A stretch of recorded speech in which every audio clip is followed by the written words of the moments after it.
रात के 2:30 बजे थे और डैनी अपनी कार की हेडलाइट्स बंद किए शमशान घाट के पिछले गेट पर खड़ा था। उसके हाथों में एक पुराना फावड़ा था और शर्ट पसीने से भीगी हुई थी। उसने कभी सपने में भी नहीं सोचा था कि एक पढ़ा लिखा सॉफ्टवेयर इंजीनियर अपनी जिंदगी की सबसे बड़ी मुसीबत सुलझाने के लिए एक ऐसी कब्र खोदने पहुंचेगा जिसे 24 घंटे पहले ही बंद किया गया था। वह बार बार पीछे मुड़कर देख रहा था क्योंकि उसे लग रहा था कि झाड़ियों के पीछे से कोई उसकी हर हरकत पर नजर रख रहा है। सवाल यह नहीं था कि वह पकड़ा जाएगा या नहीं, सवाल यह था कि अगर उसने आज रात वह बक्सा बाहर नहीं निकाला तो कल सुबह होने तक उसकी अपनी पहचान इस दुनिया से मिटा दी जाएगी। डैनी की जिंदगी महज 3 दिन पहले तक बिल्कुल वैसी ही थी जैसी हम सबकी होती है, ऑफिस की किचकिच और घर की जिम्मेदारियों के बीच फंसी हुई। लेकिन एक अनजान नंबर से आए महज 40 सेकंड के वीडियो कॉल ने उसकी पूरी दुनिया को उलट पुलट कर रख दिया था। उस वीडियो कॉल में कोई चेहरा नहीं था, बस एक नकाबपोश शख्स था जो डैनी के घर के अंदर सो रही उसकी पत्नी और मासूम बेटी को लाइव दिखा रहा था। डैनी उस वक्त ऑफिस की कैंटीन में कॉफी पी रहा था, लेकिन वह वीडियो देखते ही उसके हाथ से कप छूटकर फर्श पर गिर पड़ा और चारों तरफ सन्नाटा छा गया। नकाबपोश ने सिर्फ इतना कहा था कि अगर अपनी दुनिया को सलामत देखना चाहते हो तो वही करना जो मैं कहूं, वरना तुम्हारे पास पछताने का वक्त भी नहीं बचेगा।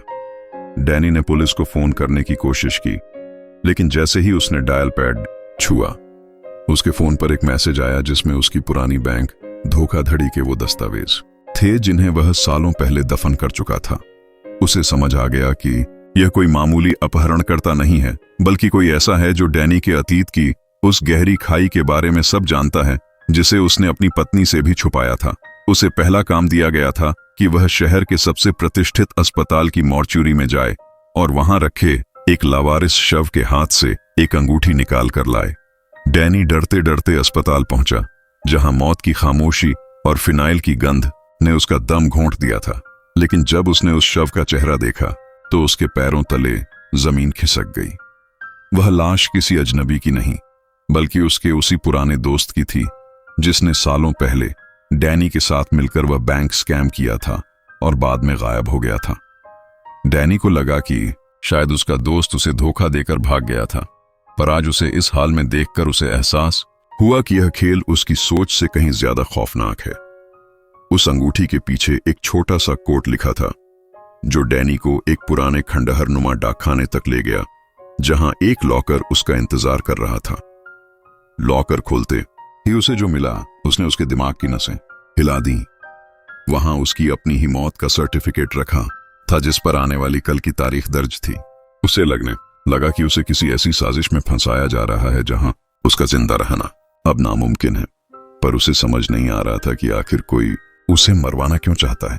तभी उसे वह आखिरी टास्क मिला जिसने उसे आज इस शमशान की अंधेरी रात में फावड़ा चलाने पर मजबूर कर दिया था। उसे अपने उसी दोस्त की कब्र खोदनी थी जिसे कल सुबह दफनाया गया था। जैसे ही डैनी का फावड़ा एक लकड़ी के ताबूत से टकराया, उसके दिल की धड़कनें इतनी तेज हो गईं कि उसे अपनी सांसें सुनाई देने लगीं। उसने कांपते हाथों से ताबूत का ढक्कन खोला, लेकिन अंदर जो था उसे देखकर उसके गले से चीख निकलने ही वाली थी कि उसने अपना मुंह हाथ से दबा लिया। ताबूत के अंदर उसका दोस्त नहीं था, बल्कि वह खुद था। मतलब डैनी जैसा दिखने वाला एक हूबहू हमशक्ल, जिसकी गर्दन पर वही जन्म का निशान था जो डैनी की गर्दन पर था। उसी पल डैनी के फोन की घंटी बजी और वही नकाबपोश आवाज आई जिसने कहा कि अब तुम्हारी पुरानी जिंदगी खत्म हो चुकी है, अब तुम वह हो जो इस ताबूत में पड़ा है। डैनी को समझ आया कि उसे मारने की नहीं, बल्कि उसकी पहचान चुराकर उसे एक अपराधी बनाने की साजिश रची गई थी ताकि असली मुजरिम डैनी बनकर खुलेआम घूम सके। वह नकाबपोश कोई और नहीं, बल्कि डैनी का अपना सगा भाई था जो सालों पहले घर छोड़ चुका था और अब डैनी की जायदाद और पहचान हड़पने के लिए इस हद तक गिर गया था। अब डैनी के पास सिर्फ 2 रास्ते थे, या तो वह वहां से भाग जाए और ताउम्र एक भगोड़े की तरह जिए, या फिर उस ताबूत में पड़े हमशक्ल की जगह खुद लेट जाए। उसे पता था कि अगर वह इस साजिश का हिस्सा नहीं बना तो उसका परिवार कभी सुरक्षित नहीं रहेगा, पर अगर वह उस ताबूत में गया तो क्या वह कभी वापस बाहर आ पाएगा। भारी मन और आंखों में आंसू लिए डैनी ने अपनी घड़ी और अपनी पहचान की हर चीज उस लाश को पहना दी और खुद उस गड्ढे से बाहर निकल आया। उसने दूर से देखा कि उसका भाई पुलिस के साथ वहां पहुंच रहा था ताकि डैनी की लाश बरामदा होने का नाटक कर सके और खुद को डैनी साबित कर सके। डैनी ने अंधेरे का फायदा उठाकर वहां से निकलने का फैसला किया, लेकिन जाते जाते उसने पुलिस की गाड़ी के पास एक छोटा सा सुराग छोड़ दिया जो केवल उसकी पत्नी पहचान सकती थी। अब दुनिया की नजरों में डैनी मर चुका था और उसका भाई डैनी बनकर उसके घर में दाखिल होने वाला था, जबकि असली डैनी एक साए की तरह अपने ही परिवार की रक्षा करने के लिए सड़कों पर था। उससे नहीं पता था कि कल का सूरज वह देख पाएगा या नहीं, या उसकी पत्नी उस सुराग को समझ पाएगी जो उसने छोड़ा था, पर उसने अपनी पहचान की कुर्बानी दे दी थी। वह रात डैनी के लिए अंत नहीं बल्कि एक ऐसे संघर्ष की शुरुआत थी जहां उसे अपनी पहचान वापस पाने के लिए लड़ना था। हम अक्सर अपनी पहचान और नाम पर बहुत गुमान करते हैं, लेकिन सोचिए अगर एक सुबह आप उठें और दुनिया आपको पहचानने से ही इनकार कर दें तो आप क्या करेंगे?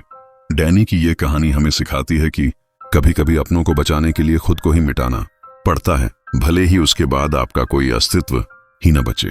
अंधेरी रातों के सन्नाटे में अक्सर वही सच दफन होते हैं जिन्हें हम उजाले में देखने की हिम्मत नहीं कर पाते।